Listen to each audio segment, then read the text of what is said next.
Halo semuanya, nama saya Natasha Apriana Imran, saya dari kelas PR 212C. Pada hari ini saya ingin mempresentasikan kembali apa yang telah saya pelajari selama online session kemarin di mata kuliah PR program. Di sesi pertama kita membahas apa itu PR in general. PR adalah bagaimana kita menjaga reputasi, kegiatan komunikasi yang dimaksudkan untuk membangun citra yang baik terhadap perusahaan. Ini adalah upaya yang dapat dilakukan untuk membangun dan mempertahankan etikat baik dan saling pengertian antara organisasi dengan publiknya. Selanjutnya itu ada dua peranan penting dalam PR. Yang pertama itu ada teknisi komunikasi. Teknisi komunikasi itu yang tidak terlibat dalam pengambilan keputusan organisasi, tetapi teknisi komunikasi ini tuh yang menjalankan program PR seperti menulis siaran pers, mengirim berita rumah, dan merancang halaman web. Yang kedua itu manajer komunikasi. Manajer komunikasi itu yang merencanakan dan mengelola program PR, menasihati manajemen, membuat keputusan kebijakan, komunikasi, dan sebagainya. Lalu ada strategi development. Praktisi PR diharapkan lebih dari sekedar tahu bagaimana cara untuk melakukan sesuatu. Organisasi juga ingin mereka mengukur kesuksesan mereka untuk memastikan mereka mendukung tujuan utama dan prioritas perusahaan. PR department itu ada Director of PR, Publications, Exhibition and Event, Press Office, Sponsorship, Design, dan Divisi Online. Selanjutnya itu the jargon of strategic PR. Yang pertama itu ada project. Project ini merupakan kegiatan komunikasi tunggal dengan tanggal mulai dan selesai yang ditentukan untuk memenuhi tujuan komunikasi. Yang kedua itu ada campaign. Campaign itu merupakan kegiatan komunikasi yang direncanakan masing-masing dengan tujuan tertentu, berlanjut selama periode waktu tertentu untuk memenuhi tujuan dan sasaran komunikasi. Contoh misalnya kampanye di rumah aja untuk mengurangi penyebaran COVID-19. Ketiga itu ada program. Program itu merupakan kegiatan komunikasi yang bertujuan untuk memenuhi beberapa tujuan komunikasi. Berikutnya ada perbedaan PR dengan marketing. Jadi kalau PR itu lebih berfokus pada pola interaksi jangka panjang antara suatu organisasi dan semua publiknya, baik yang mendukung maupun yang tidak mendukung. Sedangkan kalau marketing itu lebih berfokus pada produk dan layanan sesuai keinginan dan kebutuhan konsumen. Selanjutnya di sesi 2 kita mempelajari tentang PR history. Menurut Theodore Newton-Vale, PR bukan berarti iklan dan promosi, tetapi seluruh ruang lingkup hubungan antara korporasi dan publik. Menurut Ivili, publikasikan siaran pers pertama secara terbuka mengungkapkan informasi kepada wartawan sebelum mereka dapat mendengar informasi dari tempat lain. Sarankan pendekatan dua arah untuk PR. Selanjutnya ada main barriers atau hambatan dalam komunikasi.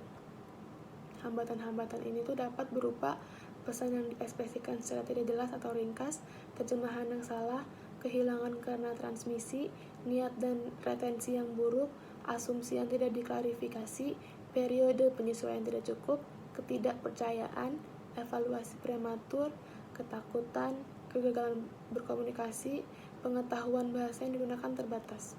Kemudian di session 3 kita mempelajari tentang apa itu goal statement. Goal statement atau pernyataan sasaran harus ditulis dalam present tense untuk mempersempitnya menjadi seperangkat tujuan spesifik dan nyata. Ketika pernyataan tujuan selesai, itu akan memberikan arahan keseluruhan untuk semua tujuan yang terhubung dengan proyek. Selanjutnya ada 8 basic elements of PR. Yang pertama itu ada situation analysis, objective, audience, strategy, taktik, timeline, budget, dan evaluation.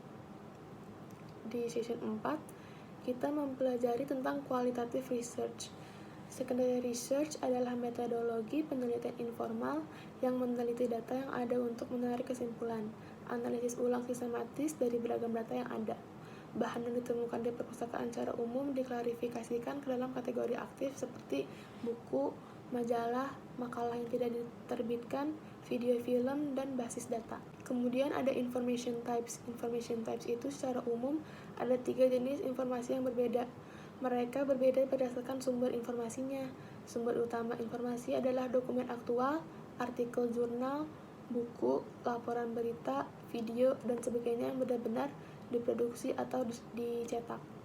Selanjutnya ada the application of qualitative research. Ada 3 bentuk penelitian kualitatif dengan cara wawancara mendalam, kelompok fokus, ataupun pengamatan partisipan. Wawancara mendalam itu merupakan suatu metode penelitian formal yang digunakan seseorang untuk mewawancarai orang lain.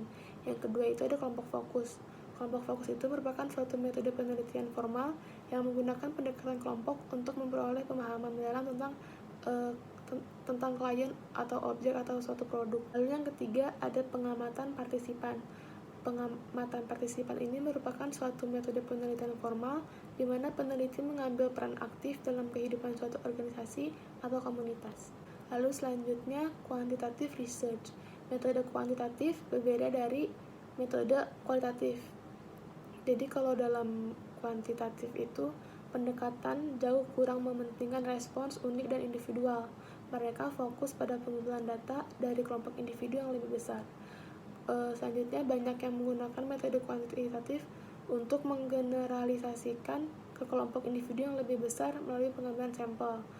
Selanjutnya, untuk memahami metode kuantitatif, peneliti harus memiliki pemahaman tentang prosedur statistik dasar dan analisis. Kemudian di session 5 kita mempelajari tentang langkah-langkah untuk membuat PR planning. Yang pertama itu ada background. Background ini merupakan latar belakang yang jelas mengenai PR planning yang akan dilakukan. Yang kedua, objektif.